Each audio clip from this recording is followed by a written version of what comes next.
අද දවස් කුජ්ජේ මේ ඇත්තෝ මේ කොළඹ පෝරුකම් පොජ්ජයට මං ගච්ඡලා අපරාධ පරීක්ෂණ දෙපාර්තමේන්තුවට මං ගැච්චුවේ මේ කාලෙමෙච්ච මන් දෙනකොට මේ ඇත්තන් මේ රටේ සමාජ මාධ්‍යයක මං ගච්ඡනවා මේ ඇත්තන්නේ මේ પરම්පරාවේ සිරිත් පිරිත් භාෂාව සංස්කෘතිය විනාශ තන මන්ද කරන රූපතනක්. ඉතින් මේ ඇත්තෝ ඒ ඇත්තන්ව ඉච්චරෙන් දැනුවත් වෙන මන්ද කරුවා මේතන නතර පොජ්ජ මන්ද කරන්න කියලා. හැබැයි ඒ ඇත්තෝ ඒතන නතර පොජ්ජ මන්ද කරන්න පොඩොයි.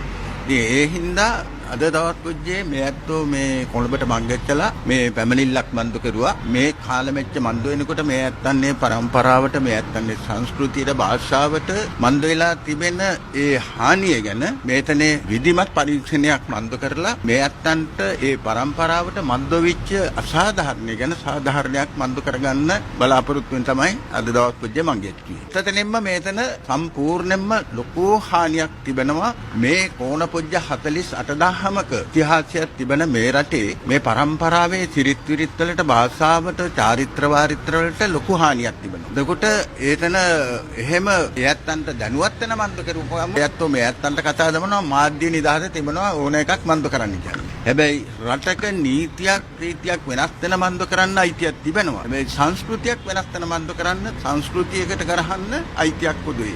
ඒකම ආද්‍ය නිදහස නෙවෙයි. ඉතින් ඒ හින්දා තමයි මේ ඇත්තෝ මේතනට සාධාරණ බලාපොරොත්තුෙන් අද දවස් පොජ්ජේ මං ගැච්චලා පැමිණිල්ලක් මන්තු කරලා